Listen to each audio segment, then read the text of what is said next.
નથી છતાં છે એ મૈત્રી છે, અને જે છે છતાં નથી નો અનુભવ કરાવે છે એ પ્રેમ છે.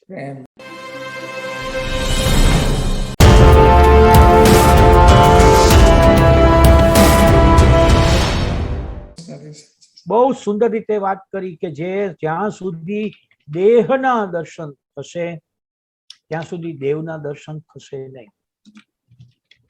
હું અત્યારે એવું કહું તો કદાચ આપ ખોટું ન માનશો, જેટલો સમય તમે દેહને બહારથી શણગારવામાં અને પેટને અંદરથી ભરવામાં કાઢો છો, એ બધો જ સમય તમને મળેલા સમય નામના ખજાનામાંથી ઘટાડો કરવામાં જઈ રહ્યો છે. આભૂષણ શરીર ઉપરથી નથી દેખાતું. આભૂષણ તમારા વર્તન વ્યવહારથી, તમારા વચનથી, તમારી વાણીથી, તમારા કોઈ માટે કરેલા નાનકડા સેવા કાર્ય પ્રદર્શિત થતું હોય છે. એ જ્યાં તમે જે જોવાના છો એને તમે પારખો ત્યારે પૂરા ભાવથી પારખો. પરમાત્મા સાથે પ્રેમ અને મૈત્રી એટલે જ્યાં જોઈએ છીએ ત્યાં પરમાત્મા એક જ છે, છતાં મને આનંદ આપે છે. હવા ઠંડી ઠંડી લહેરાય છે, આઈ એમ વેરી હેપી. આજે હવા પડી ગઈ છે, આઈ એમ હેપી.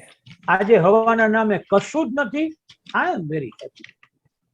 મને ખ્યાલ છે કે પડી ગયેલી હવા જ પાછી થોડી વારમાં લહેરાવા લાગશે. ઢળી ગયેલો સૂરજ થોડીક વારમાં વાદળા હટશે અને પ્રકાશિત થવા લાગશે. આ જો શ્રદ્ધા મારી ટકી ગઈ, જે જોવું છે તે જ જોવું છે. કોઈ એમ કહે છે કે ઋષિ મુનિ એક વખત ગંગા નદી પાસે સ્નાન કરવા ગયા તો ત્યાં બે માણસો હતા, શહેરમાંથી આવ્યા હશે. એની વચ્ચે ચર્ચા ચાલતી હતી. એકે એમ કહ્યું કે મારે નથી ગંગામાં સ્નાન. અરે અહીંયા સુધી આવ્યો છો તો ગંગાનું સ્નાન કરી લે, પાપ ધોવાઈ જશે. એટલે પછી પરાણે પહેલા ભાઈએ ગંગા સ્નાન કર્યું. પેલા ઋષિને કોઈએ પૂછ્યું કે આમાં ગંગા નહાયાનું પુણ્ય કોને મળે? જે ભાવથી નાયો એને કે ઓલો પરાણે નાયો એને? ઋષિએ સુંદર જવાબ આપ્યો. એને કહ્યું કે પુણ્ય તો બેયને મળે, પણ જે પરાણે નાયો એને દેહ શુદ્ધિનું પુણ્ય મળે, અને જે ભાવથી નાયો એને દેહ શુદ્ધિ વત્તા ચિત્ત શુદ્ધિ, એમ બે પ્રકારનું પુણ્ય મળે.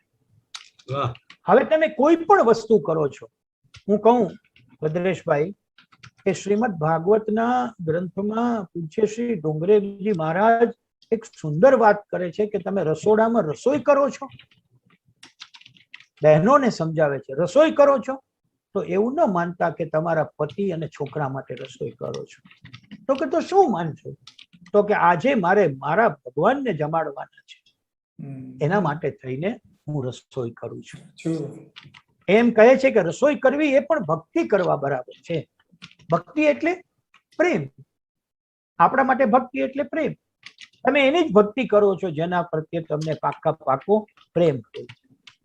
મને એ વાત બહુ સારામાં સારી લાગી છે હંમેશા કે આપણા ધર્મની અંદર કોઈ જગ્યાએ એવું કહ્યું નથી કે તમે આમ ન કરો, તમને આમ કરો એમ કહેવામાં આવ્યું છે. ચારિત્ર્યની વ્યાખ્યા છે એ નેગેટિવ છે એવું ઓશો કહે છે. He says that character is always negative and he is right.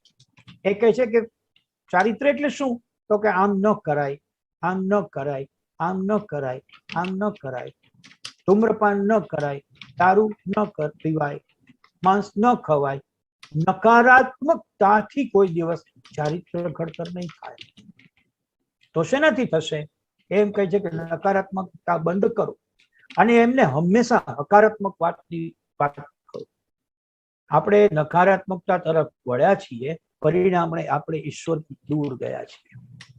એક સુંદર વાત કે આપણે ઈશ્વર સાથે પ્રેમ કરવાનો, પણ એની સાથે મૈત્રી કરવાની. આ થોડી એકદમ મુશ્કેલ વાત છે જે હું તમારી સાથે શેર કરી રહ્યો છું. કદાચ ઘણા મિત્રોને આ વાત ન ગમે એવું પણ બને, પણ કશો વાંધો નહીં. મારી અંદર બેઠેલો આત્મા મને એમ કહે છે કે આ વાત તારે કરવાની છે એટલે હું કરું છું. આપણે યાદ એ રાખવાનું છે કે હકીકતની અંદર તમે પ્રેમ કરો છો એ સારું કે મૈત્રી છે એ સારું?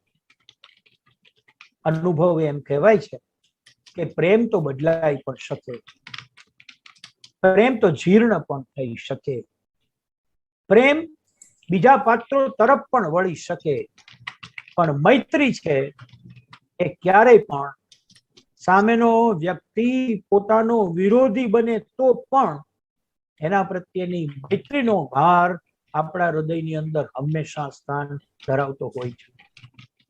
જૈન ધર્મમાં વારંવાર ગવાતું એવું સ્તવન છે, મૈત્રી ભાવનું પવિત્ર ઝરણું હૈયામાં વહ્યા કરે.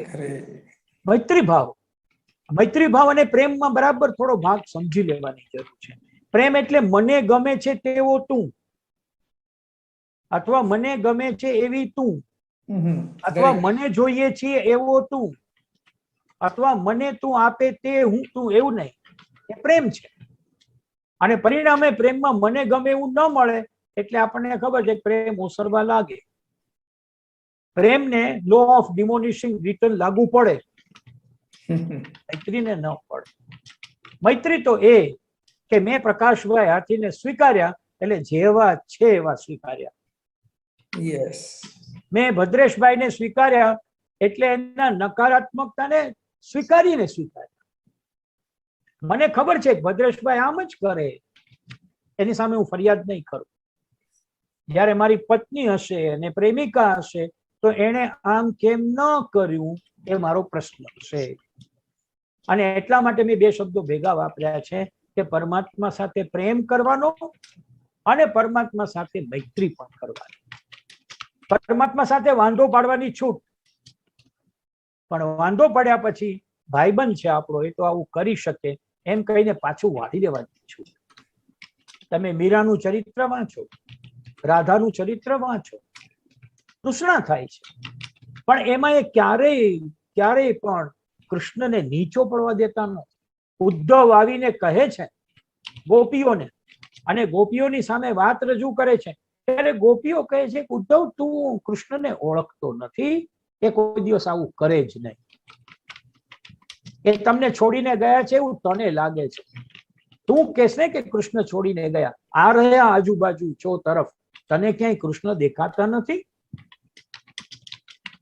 જે નથી છતાં છે એ મૈત્રી છે. અને જે છે છતાં નથીનો અનુભવ કરાવે છે એ પ્રેમ છે.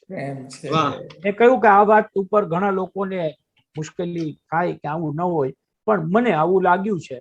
એટલે મારા માટે ભગવાન પરમાત્મા એ પ્રેમ પાત્ર છે અને એ મારો પરમ મિત્ર છે, પરમ સખા છે.